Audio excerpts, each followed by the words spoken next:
Hello, my name is Dack Phillips, and I'm going to be talking about the DEAL framework, a comprehensive AI and ethical framework for instructional technology. This is my presentation for LEAS 843. Let's go ahead and get started. In looking at the design of this framework, most institutions have multiple policies that cover a variety of different circumstances.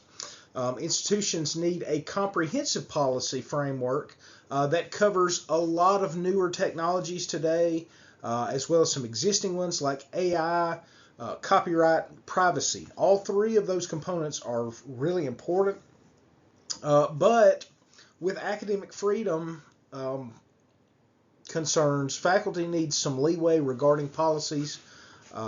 So hopefully this framework kind of makes a little bit of leeway for that. And so let's make a deal. Our current technology climate has legal and ethical gray areas that need guidance. Institutions and stakeholders need to deal with each other both morally and ethically. We also need to deal with stakeholders to act above reproach academically, and these stakeholders are various institutional actors like the institution itself, administration, faculty, staff, and even students. Let's go over the framework outline, talk about some of the components that you find in this framework. First of all, you've got data. And in coming up with a name with this, I looked at the bullet points that I needed to cover, and I noticed that if I rearranged the letters right, I could make an acrostic, and that acrostic spelled out deal, and so I've kind of played on that. You can kind of see we're making a deal with the institution, but that first D stands for data. And there's an issue with data today. The issue is that institutions house a treasure trove of personally identifiable information, or PII, in the cybersecurity world. And this is a target for cybersecurity attack. In fact, a lot of universities today have been under cybersecurity attack just for that reason, because they store a whole lot of data about students.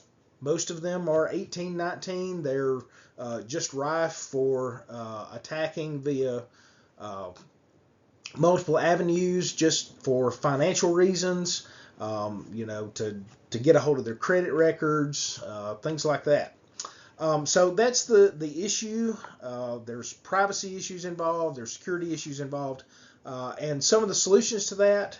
Stakeholders need to disclose whenever they collect personally identifiable information. Sometimes that's a little bit more difficult. We'll talk a little bit about that later. Require opt-ins to systems that collect data.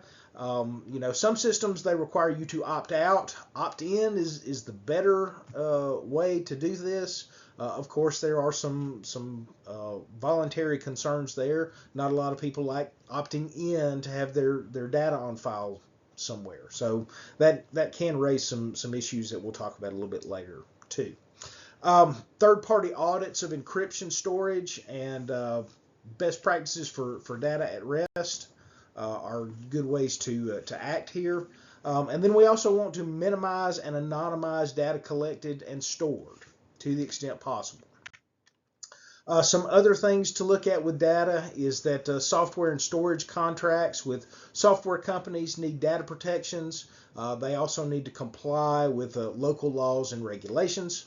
Vendor contracts should prohibit vendors from using PII personally or commercially as well. Let's move on to the E, which stands for ethics.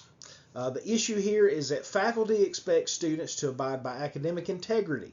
We've got academic integrity policies at institutions. Some faculty have their own academic integrity policy above what the institution provides. But students expect mutual respect and disclosure from faculty and other institutional stakeholders. Some solutions to that: encourage and follow ethical use practices for online resources like text, graphics, video, things like that. We also want to request permission to use resources not explicitly authorized, and in all cases we want to cite and attribute what we're using properly. Some other solutions to this: create assignments and assessments that inhibit technological abuse, offer digital literacy courses and modules in things like how to cite, attribute properly, how to evaluate sources for accuracy and bias.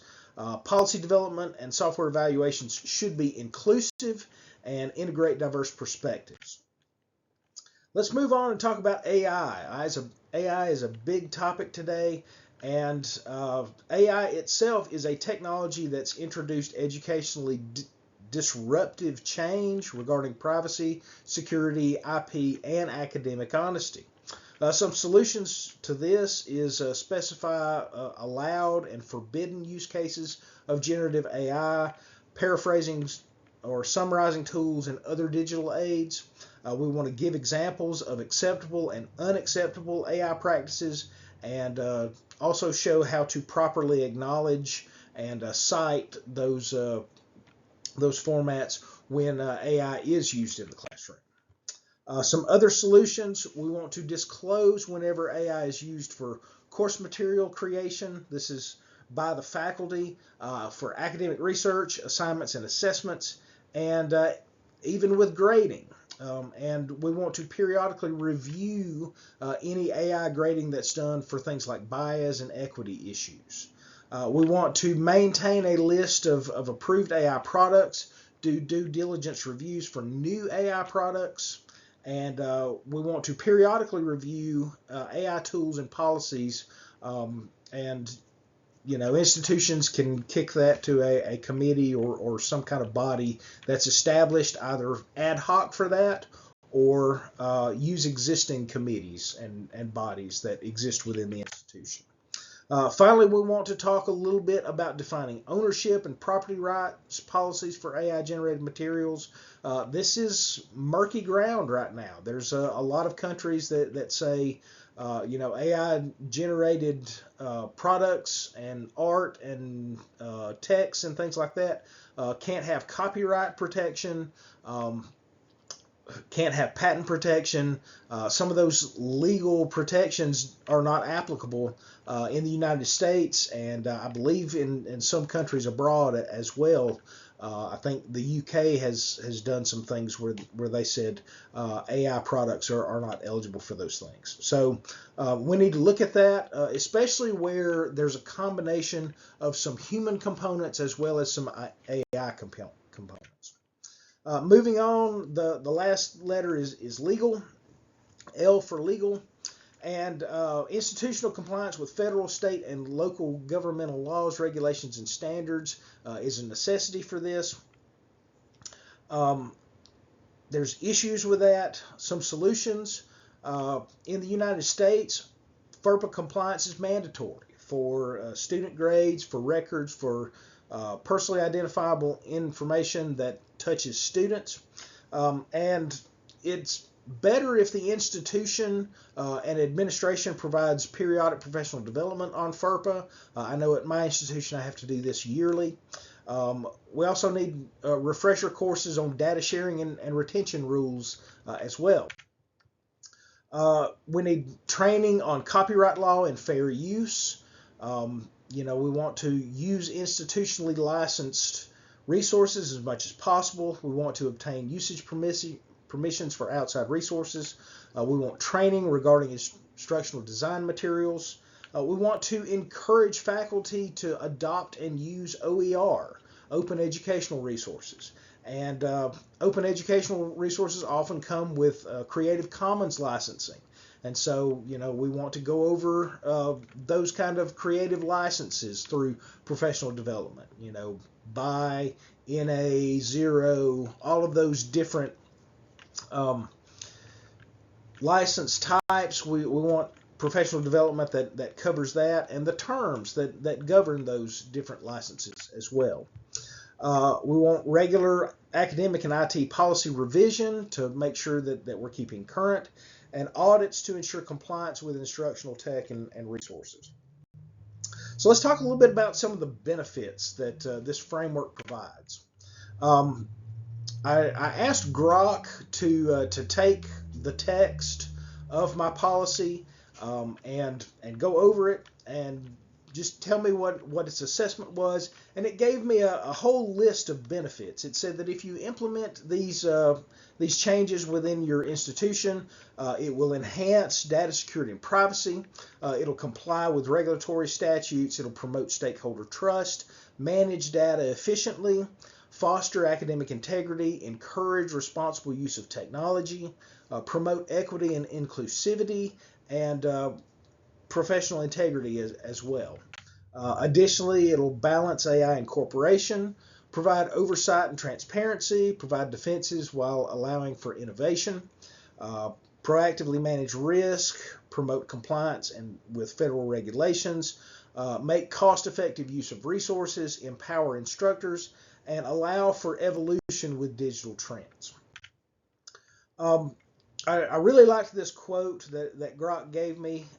It kind of ended its narrative with this. It said, by committing to the DEAL framework, post-secondary institutions can create a robust, ethical, and legally compliant environment that supports academic excellence, protects stakeholders, and leverages technology responsibly. And I thought that was a really good pick-me-up for the work that I've done on this project.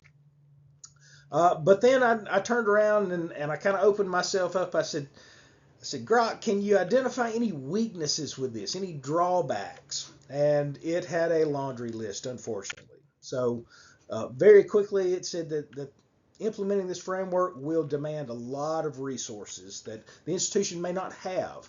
There's also some time constraints. How quickly do we want this implemented? There's scaling issues, especially for larger institutions. I may have trouble scaling this to cover the entire institution.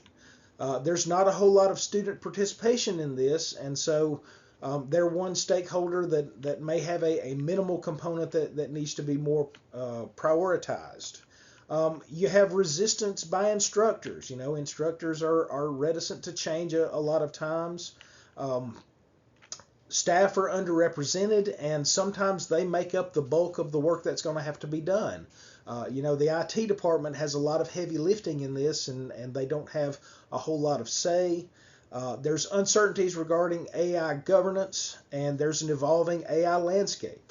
Tomorrow AI may change differently and come up with new things that we hadn't thought of before that just disrupts education even more. There's ownership issues. Oversights in algorithmic bias remediation. If there is bias in the algorithms, how do we get rid of that? There's gaps in legal coverage. The framework specifically references FERPA, but if you're in the EU, that's going to be covered by the GDPR instead. And so those are the kind of elements that are going to have to be weaved in. We may need some international help in getting that accomplished.